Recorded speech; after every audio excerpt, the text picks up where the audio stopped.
in the game. So here we go. Game number 3 on Deadwing. Up here in the top left, in a cross spawn on Deadwing, it is none other than Liquid TaeJa.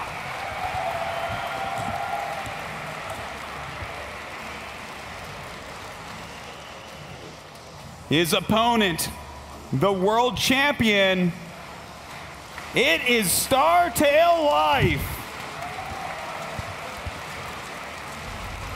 And it is cross spawns here. So no real positional advantage here. I definitely, I think Life will be pretty comfortable in this, not knowing that it's going to be vertical, not vertical. And TaeJa, I mean, he can go into a more late game from this position as well. Very, very easy to get 4 bases secured on this map, especially for Terran and Protoss. And it doesn't help out. It's not too bad for Zerg either. Yeah. I don't think we'll see really any shenanigans with tank drops or anything from TaeJa. It doesn't seem like TaeJa's real style. He likes to play a more straight-up game because he's just a complete beast with macro. Yeah, and you know what? Life is a Zerg that actually very oftentimes does work on the rocks as well, so I don't think we'll see anything too crazy. Yeah. No shenanigans to open up this game, but instead it looks like, Life gonna go, of course, with hatchery first. I wonder if we're gonna see double hatch. I wonder if, well, we do see command center here. I would love to see double hatch. If he double hatches, Life is completely inside TaeJa's brain. Yeah, but no, it's not going to happen. It's going to be gas before pool, so going for a less greedy build here. Going to go for that fast speedling so he can take map control and, you know, just be a little bit safer this game, it seems. Well, you know, that is Life's strength, is the Zergling. He is one with his Zerglings, really. He gets more out of his Zerglings than any Zerg player ever, I would say. Oh, without a doubt. There's never been someone so good with speedlings than Life is. Just from counterattacking to making them their worth just so much more. Well, he is mining that gas. Looks like it's pretty standard as far as the openers go. I mean, you don't always see command center first, but definitely a build that when you see 2 of the absolute world's best go against each other, you have to take a few risks here and there if you want to win.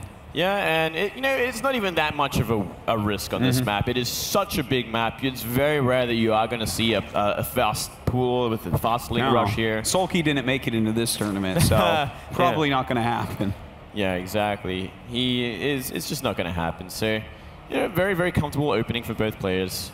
I like it a lot. We'll have to wait and see how aggressive Life is going to be, because we did see Life kill TaeJa 2-0 in the group stages with that Ling Bane aggression. Well, he did stop mining gas altogether, so it doesn't look like it's going to be anything super cheesy right off the bat.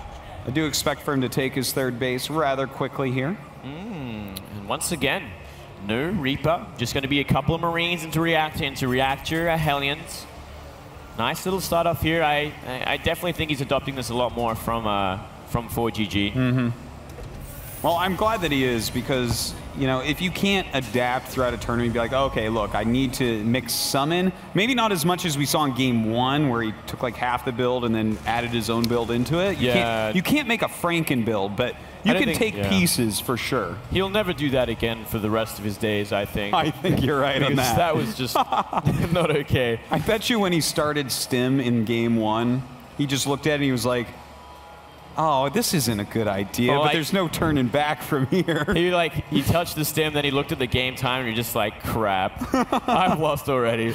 Yeah. Third hatch going down at standard time, 5:45. Very, very nice, very, very standard from Life. Wants to go up to 3 bases before he begins any sort of aggression on the map here. And it's so hard for Zerg to really find out exactly what Terran has planned as well, as we see that Overlord finally getting in position here around the 6-minute mark before he can make that suicide run into the main base of the Terran. He's really got to figure out, is it going to be 2 CC, is it going to be 3 CC? How greedy and what buildings are we seeing from TaeJa? Is it going to be bio, is it going to be mech? I mean, and we do see a Viking very, very early as well. Cool, okay. So he's going to grab that Viking to go ahead and clear out some of the Overlords spotting around the map for Life. Always very annoying as a Zerg player to have to deal with something like that. Yeah, you lose all your airspace until you have Mutalisks, which is a huge, huge problem. There's going to be a lot of drops coming in from both sides. Look at how much airspace there is around the natural and around the main base. I know, this map definitely has a lot of dead space, so That's going to help him out quite a lot. I like this build order so far, and it looks like he'll go into Banshee Hellion, and this is going to be, once again, a reasonably timed stim. Yeah. This is much better TaeJa sort of style here, and it did win him last game. So what's the point in changing it if it's going to work so well here? And Life kind of playing the same way as well. Getting some speedlings out, definitely wants to make sure there's not going to be any sort of Hellion run by. Well, right now that Overlord actually getting a lot of intel. I don't think it's seen that a third command center is on the way, but at least seeing what he's seeing, he's like, okay, this is Bio, this is a Banshee, no cloak yet for that Banshee, and Hellions. You know, nothing too out of the ordinary for Life. He should be fine. I don't suspect he's going to take much damage. He definitely shouldn't. Not with this kind of intel, and we do see 1-1 going the way. Going to be that melee attack, so I'm pretty sure Life is convinced that it would just be that standard sort of Bio style. Pretty sure he would have also seen that Rax with a Tech Lab as well. Yeah. Definitely gives it away. Well, right now, we do have that 1-1 starting for TaeJa, so he's a little bit behind Life, which is a totally fine position. It's not likely to change the outcome of this game, but Life definitely has to be happy about it, you know, to start your upgrades before Terran. I feel like it's a small victory for Zerg oftentimes. And Baneling Nest still on the way. Pretty late Baneling Nest. It was a big problem last game, actually. He got Baneling speed kind of like as the game ended, really. Like, he took way too much damage, way too many bad fights before it could really come online and prove to be useful. And we do see a pretty safe 4th base going down for Life as well. Yeah, the macro hatch also. This is, so far, pretty much the most standard game we've seen in a while. I feel like these guys both just continually following their own roadmaps for their build orders. No damage has been done on either side, just some scouting here and there. An Overlord dead here, you know. Hellions chased away there. Everything is totally fine, and that tells me that we're very, very likely to get into a long macro game. It definitely seems that way. I'm sure Life will be kind of looking for that opportunity to just kind of crush with Ling Muta Bane at some point, especially because he has been able to just get his economy online with no damage whatsoever, not even any pressure. I mean, this Banshee has done like a little bit, but not really enough for Life to really care. I mean, 2 drones here and there is not going to change the game at all. Well, he is making a lot of Lings right now. That Spire is about to finish. The Baneling speed, of course, will finish relatively soon. Do you think that he actually could just go, as you said, you know, mass Ling Bane and just kill TaeJa? Could TaeJa die to something like that? I feel like he's pretty good against such things. Well, at this point, I don't think he can kill. But if he finds the army on the map and crushes it, it'll just trigger an instant counterattack from Life. And that's exactly where Life is going to try and aim to kill. And we do see a nice little double drop here on the 3rd base. Very, very awkward kind of position because it is from the low ground as well. Yeah, very nicely done. In fact, the Hellions coming over to try to help out as well. He is going to go ahead with all these Speedlings. Does use the Banelings to kill the Marines on the high ground, but that went pretty well for TaeJa. That was very cost efficient, actually. And TaeJa is already up in supply, which you never want to see against Terran this early in the game. Obviously, Flash. Not Flash. I'm thinking of something else here. Life catching up. He does have that 4th base. He is up a base already. Well, TaeJa doing the parade push right now, coming across this map. You know, with that higher supply, it is a bit scary, but I'm not really scared for Life yet. Again, this is a long walk for him. There's Baneling speed and a lot of Lings, so he's going to come up here and try to kill off this army right now. Oh, actually great Baneling hits there. Wiping out nearly everything, and this could definitely trigger the counterattack that I was talking about. 12 meters on the way, as long as a stream of Zerglings coming up to intercept all the reinforcements here for TaeJa. But he's actually droning behind it, so it looks like the massive counterattack most likely not going to happen. It doesn't seem that way. Maybe not yet, at very least here. Yeah, not quite yet. He is trying to get that economy still going, and you know, I think he's also kind of waiting for 2-2 upgrades to finish. When he gets that, he's going to feel absolutely fantastic. Yeah, he will, but he's got to make more Banelings here. He's got to be ready for this next attack from TaeJa. TaeJa not stopping at all, doing that parade push down the middle of the map here. And more Banelings are being made, and maybe droning a little too soon was Life at this point.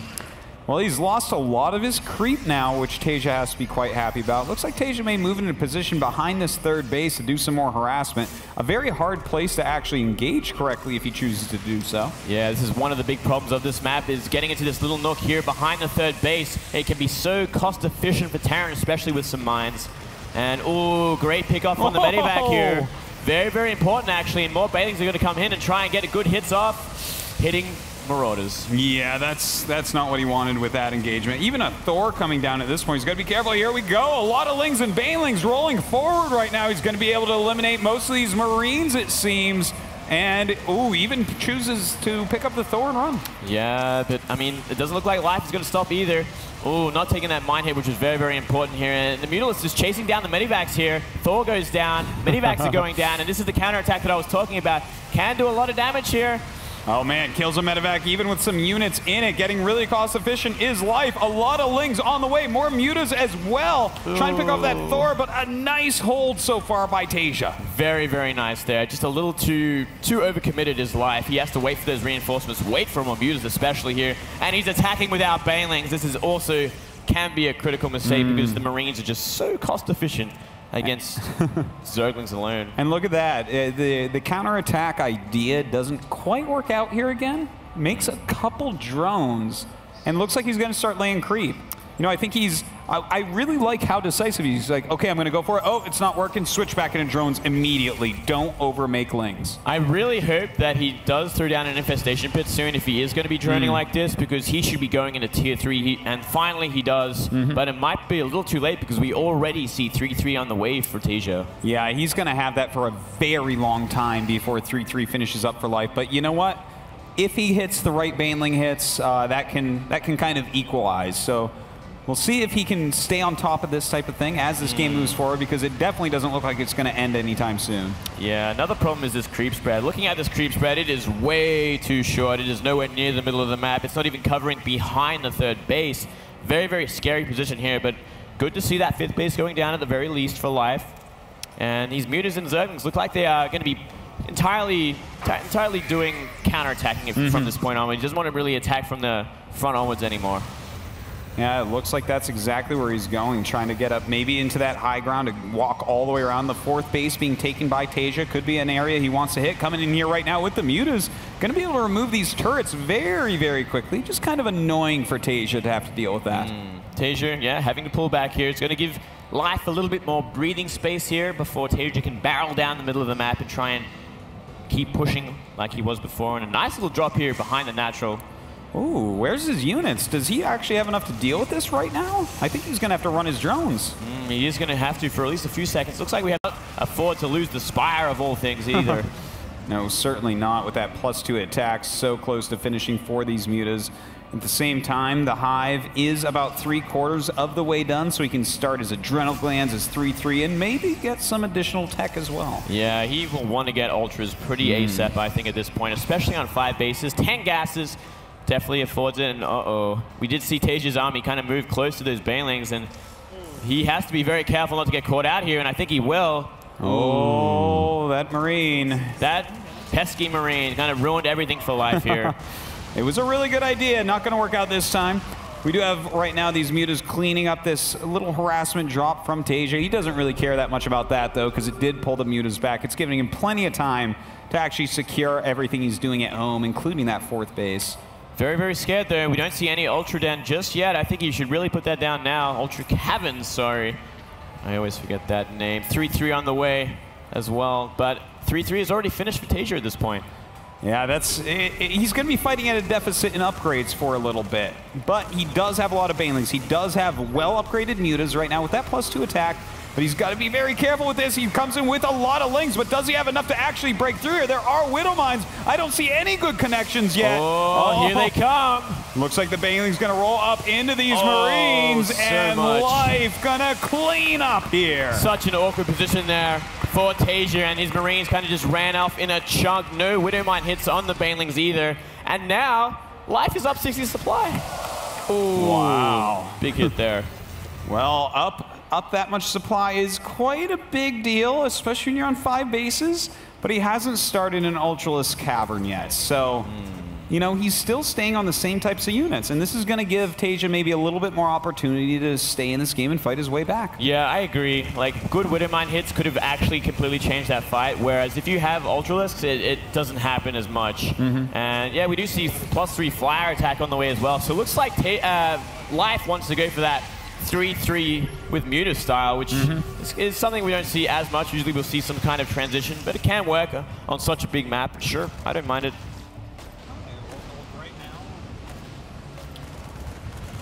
And right now we are seeing a drop here onto the new 5th base, but not really finding much damage. Gets completely shut down here as well. That's right. It looks like he will kill this drop off. Some good spines and spores around for life right now. Really trying to protect everything. Good harassment here in the main base as well.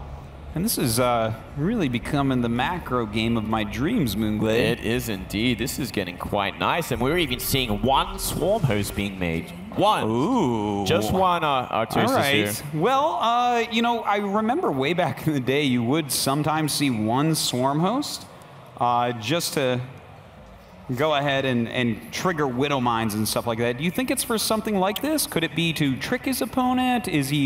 Was it a misclick? Why is he making one swarm host?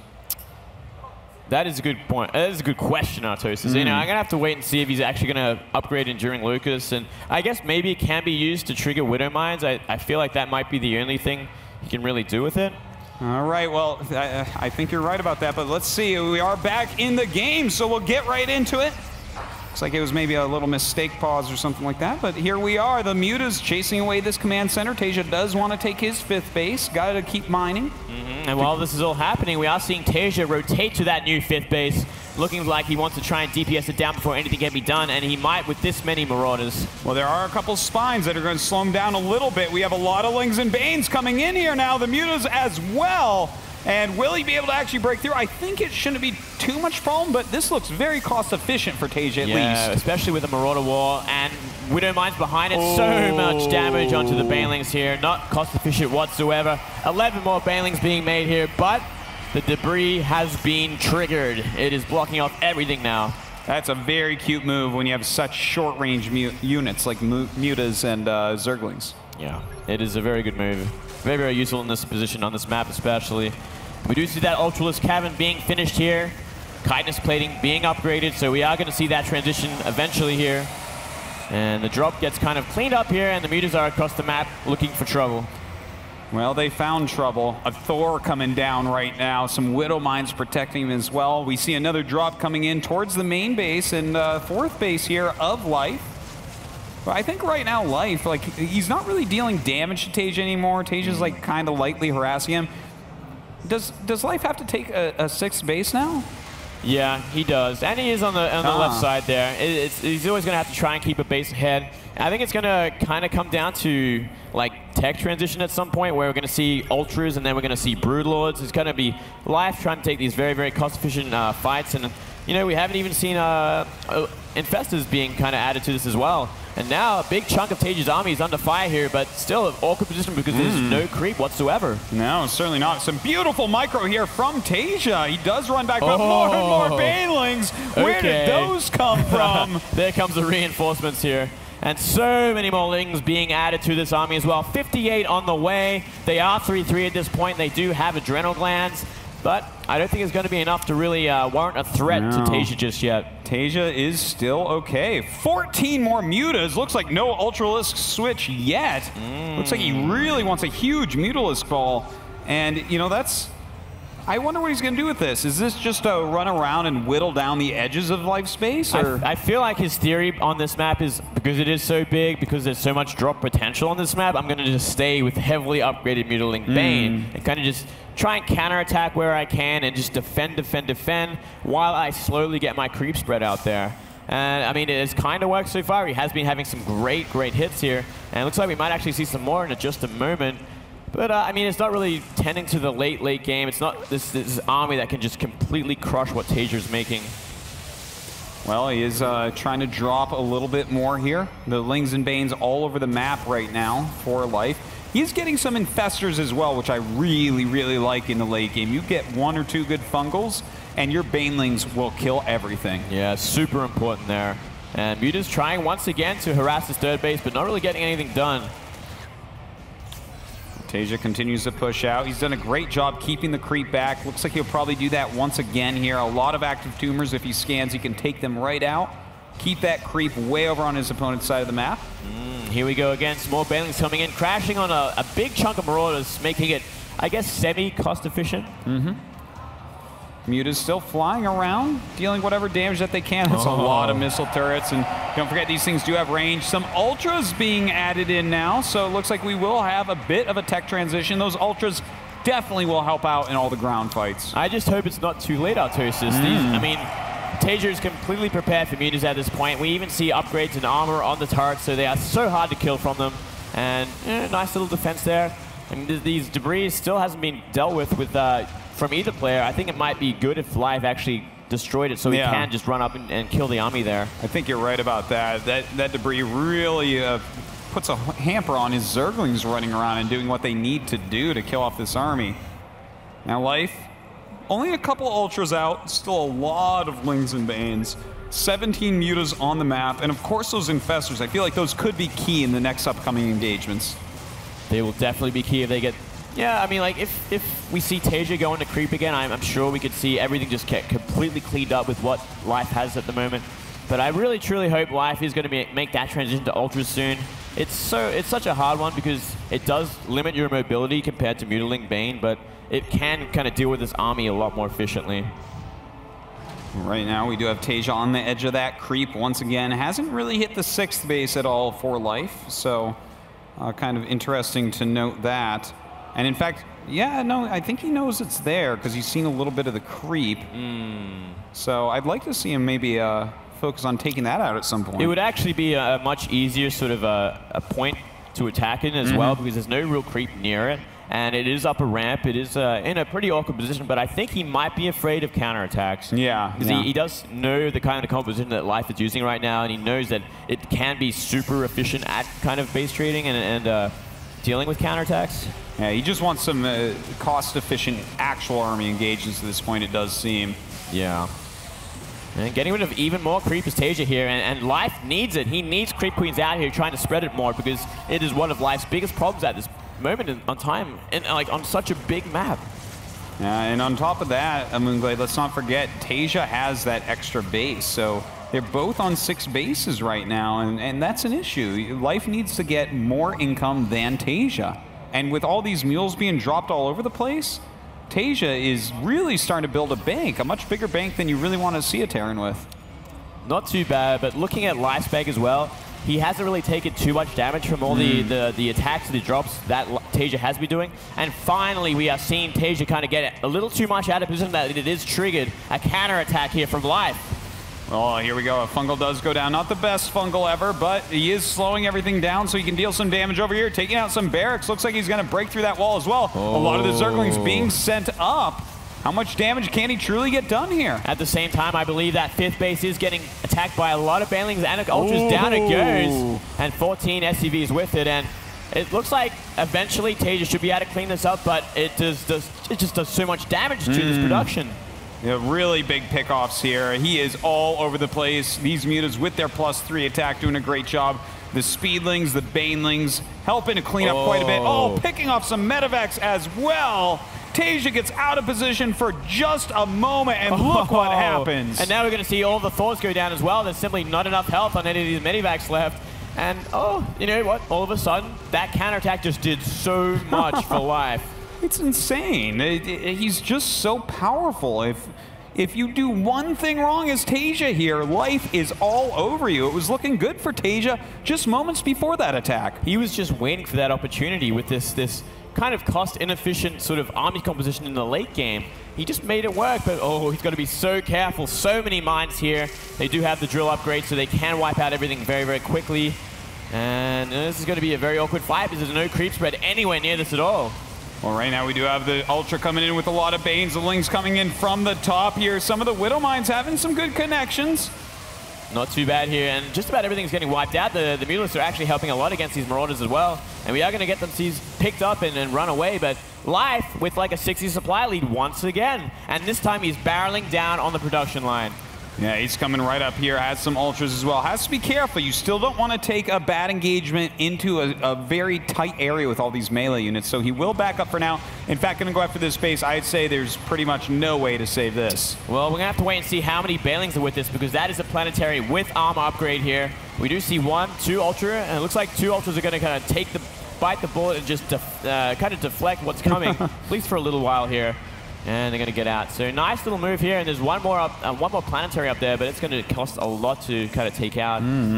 Well, these units are kind of stuck for now. Yeah. TaeJa may choose to go up and try to kill them off, but his army over here is actually pretty small. So right now, we do see these mutas go over to that old third base, going to go ahead and try to do some damage. Here, the Ultra's trying to take on this planetary, but as you said, it has a lot of armor. It does have a lot of armor, and up comes the reinforcements here, but it's still going to go down here. And while this is happening in the third base, we do see Life just destroying everything that's left. Another CC is going to go down here, and Life in complete control of this game. This is absolutely fantastic by Life. I think that TaeJa is just about dead. He's got almost no money, almost no mining bases. His supply is nearly doubled. He's just got nothing going on anymore. Yeah, and forgetting about these Widow Mines as well, which are kind of cleaning up a little bit of reinforcements, but it's still just not enough. He really should have used them with the rest of his army, because that is such a cost-efficient sort of unit to be using at these kind of times. Well, I think he's going to have to drag everything together for one final push. He's barely making any units at the moment. 10 Ultras. Oh, God. These Ultras should be able to clean up. Here we go. Life throwing everything he has now into TaeJa's main and last army. TaeJa with some fantastic micro, but it shouldn't end up being enough. Yeah, it shouldn't be. 100 supply down at this point. Mutas can chase down these medivacs as well. And Life, I mean, all he has to do is find the remaining bases here, completely shut down the economy, or just jump onto the production line and completely stop anything from coming out and surviving. Well, this is it. GG! And Life takes the lead in the series, 2-1. Looking so very strong. A very awkward map for him to be playing on, especially cross-spawn like that. And no poop spread at all, so he waited for his opportunity for that counter-attack, and it just blew the game wide open for him. It certainly did. In control, Apollo. What do you guys think about this crazy series so far? 35 minutes of Life versus TaeJa in a slugfest? Are you freaking kidding me? I was going to say something else. I guess we should keep it appropriate. Yes. I am excited